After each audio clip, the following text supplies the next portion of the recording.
be discussing chapter number 1, revision of class 9 syllabus. Basically, this chapter is whatever you have studied in class 9, it is the revision of that chapter. We'll just take a recap of all of these topics. Okay, best if you want to go into detail because I will just cover the basics of it. If you want to cover the basics in detail, I have created videos. You may go into the playlist and just show you where you can see the videos, complete videos for this particular topic. Okay, before we start with the topic, because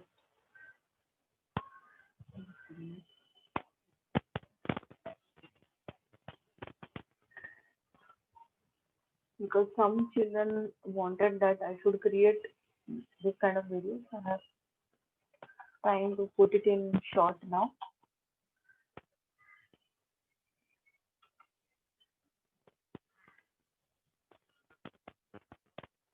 Okay, so you can go to the channel and you can see in the playlist because this will be available in 10th standard list. You can go in class 9 in the playlist. Here you will find. Okay, class ICC class full playlist. So you will get all the details. You can revise this from here. Okay, in detail you will get the videos over here. So you can do that very well. Okay, just let me show you the link again. So here it is in the playlist. If you click on playlist, ICC class 9 computer applications in Java. Okay, programs also is there, but that is only for practical programs. So if simple basic programs you want to revise, you can revise from there. But this is the list where you will get all these topics. Now let us take these topics in brief. Okay, first topic is introduction to object-oriented programming concepts, then elementary concepts of objects and classes, values and data types, operators in Java, input in Java, mathematical library methods, conditional constructs in Java, iterative constructs in Java, and nested for loops. Let us go in detail. First topic, introduction of object-oriented programming concepts. So basically, what are the object-oriented programming concepts? First one is data abstraction. So when we mean, what do we mean by data abstraction? It is just representing essential features without including the background details.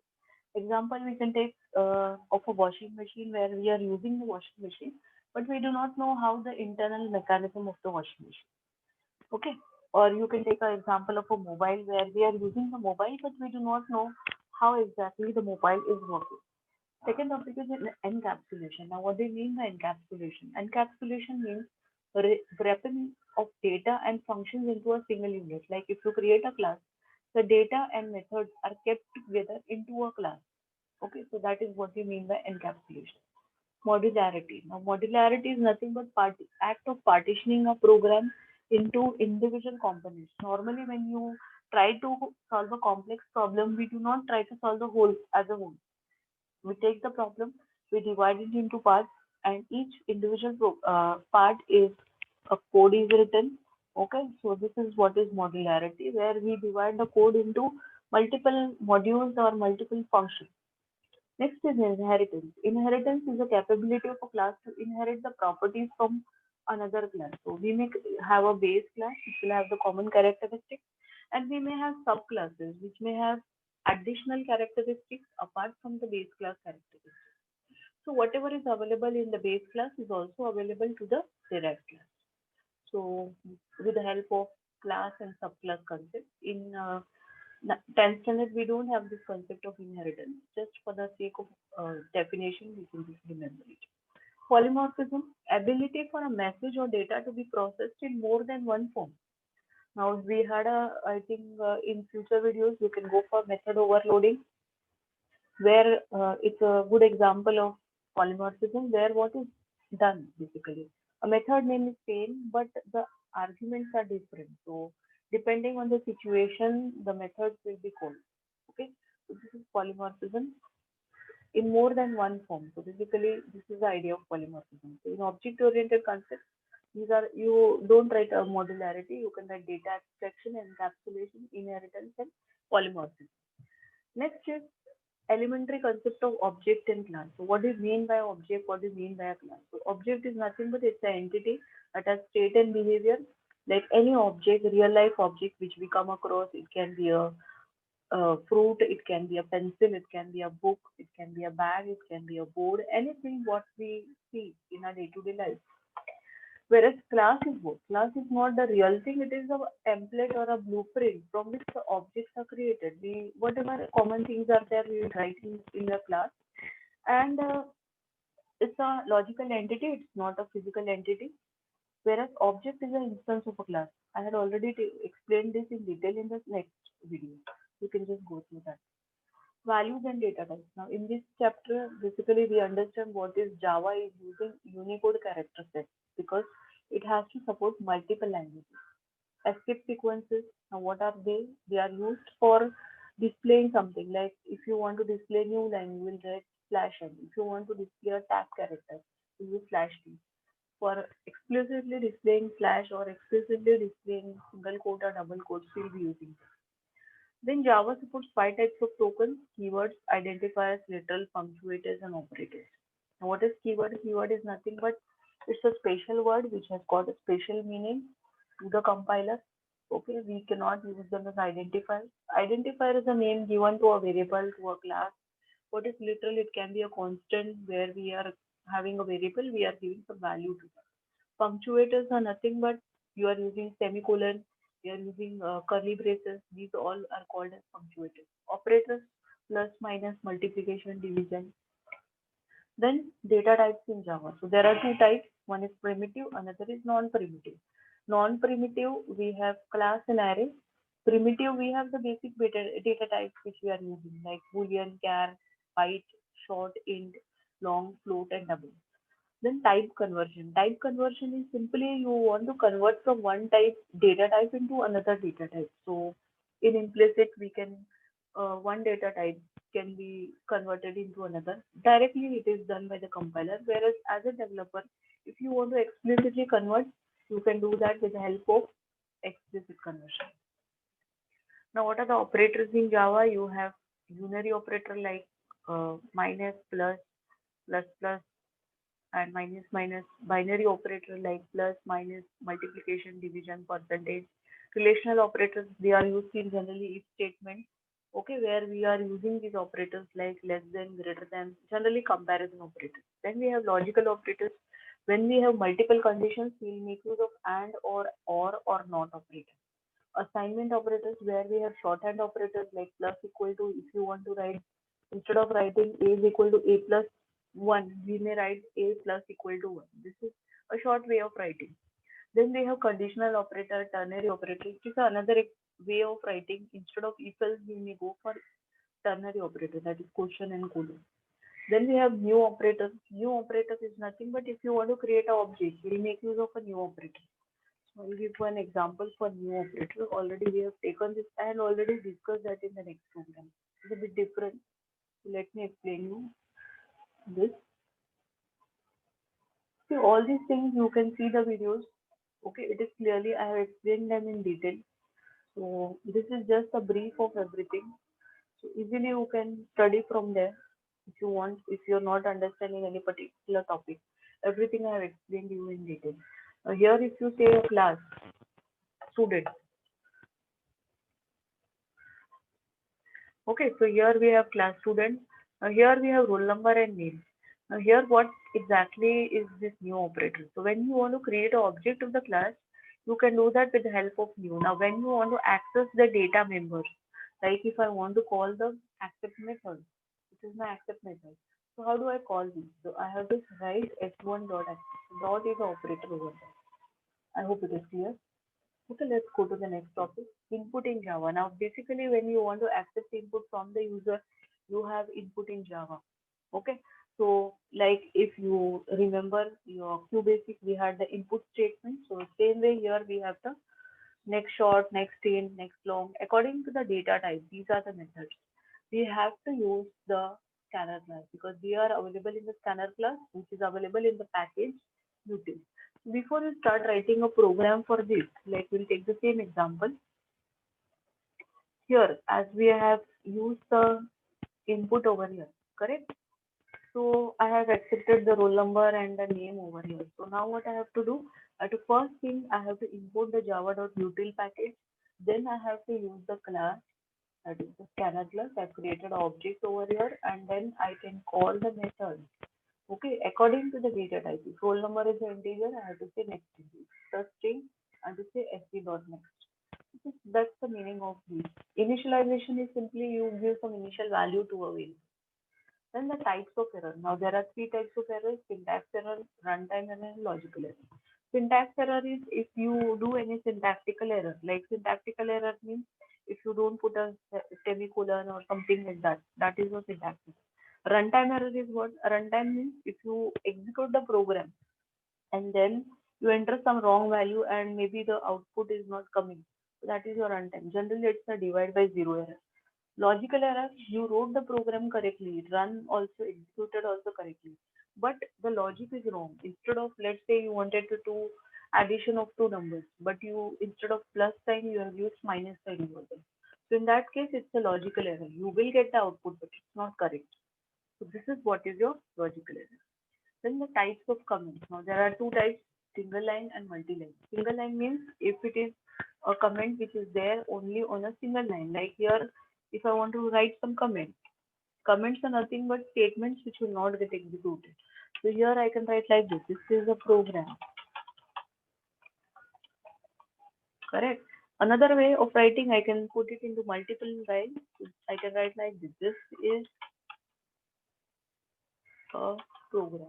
Now, if it is going for more lines, then it is called as multi-line. So this is your multi-line comment and this is your single line.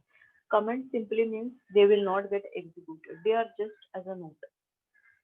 Next topic is mathematical library methods. Now you can best if you can see the video for this. I have explained it very nicely over there. POW method, it will give you the power of a particular number like 2 comma 3. So it will give you 2 raised to 3. SQRT, it will give you the square root of the number. CBRT, it will give you the cube root of a number. Seal will give you, it will be rounding up. Easy way of remembering is rounding up. Floor is rounding down. Round means just rounding to the nearest whole number. Absolute is it will give you a non-negative value. Max A comma B means it will give you the maximum value. Min means it will give you the minimum value of the two values. Random means a number generally used in gaming applications. They may use a random method where you may get a value from 0 to 1.0. You can see the video. This is very nicely explained over there. Conditional constructs in Java. Now we have various things like if else is there, so switch is there. Now if else is if you want a particular condition, if certain statements to be executed, then you can make use of if else. Switch is if you have set of cases, you can make use of switch case. Generally, switch case is used for menu-driven programs. So break statement. Break is for breaking the switch or coming out of the switch, or you can break a loop. Then you have system.exit. System.exit is to end the program. Okay. Next is iterative construct. Now, what do you mean by iterative construct? If you want to do something again and again, you have two types of loops over here: entry control and exit control. Entry control means the checking will happen at the beginning. So you have for and while, whereas exit control means you check it at the end. Before you enter, before you exit the loop, it will check. So syntax and all that I have already covered. Continue statement also is there. Continue is nothing but bypassing the remaining statements. It is nicely explained in that video. You can refer this in detail. Then nested for loop. You may get programs on this. So triangular things or rectangular things. I have already given you some programs based on this. So I can take one small program for this. Okay, just to explain you. So if you want a output like this, so what you can do, here this kind of pattern program. I think I have kept a video for this. 1 minute, let me do the answer.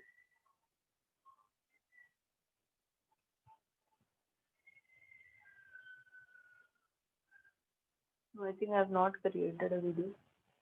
So for pattern it is there for 10th standard only. For 9th standard it is not there.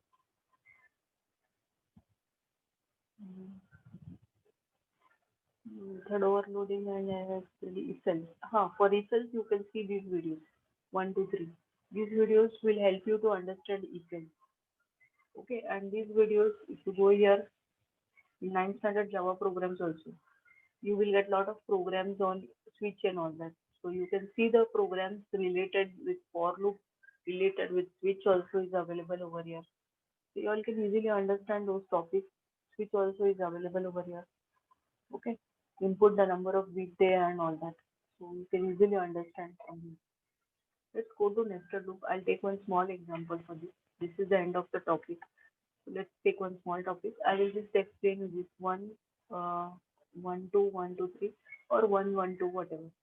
Okay. So we'll take a small example with this we can conclude.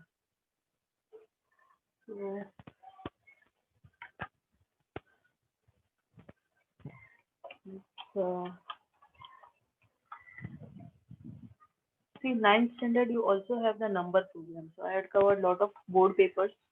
Okay, please refer that also so that it will be easy for you. So you have three types. One is pattern program and number program and series program. These three types of programs you are supposed to study for this first chapter one. Okay. I have already kept the video, kept the notes for that in the board papers folder. So you can refer that. This is for example.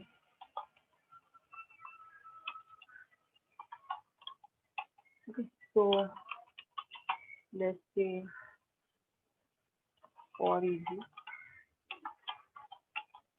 Now if you want a pattern like this, already I have taken a lot of programs for this. So we'll just take a simple one. For I is equal to 0, I less than equal to 3. Okay, we will take it 5.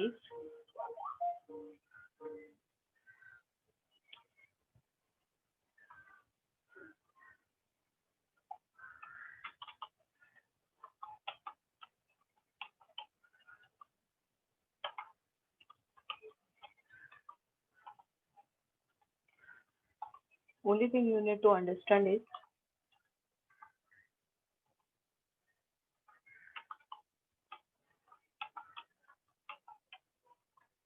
okay, here we can simply, this is a concept of nested for loop. So this is what you mean by nested for loop. You have I and inside this the body you are having J. Okay, so these kind of programs as well as number programs are also there. So write public static void main.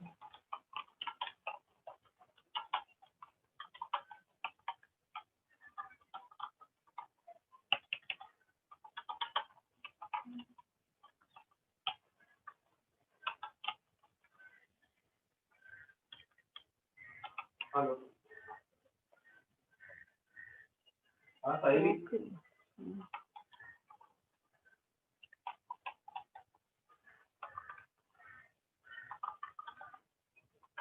नाही नाही एक minute थांब ना एक minute मी तुला call करतो फक्त तू स्क्रीन शेअर कर आहे ना हा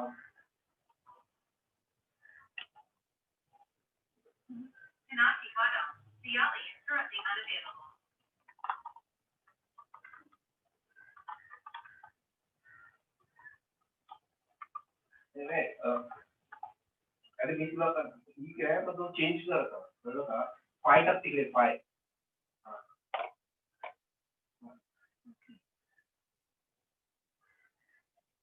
हा हा हा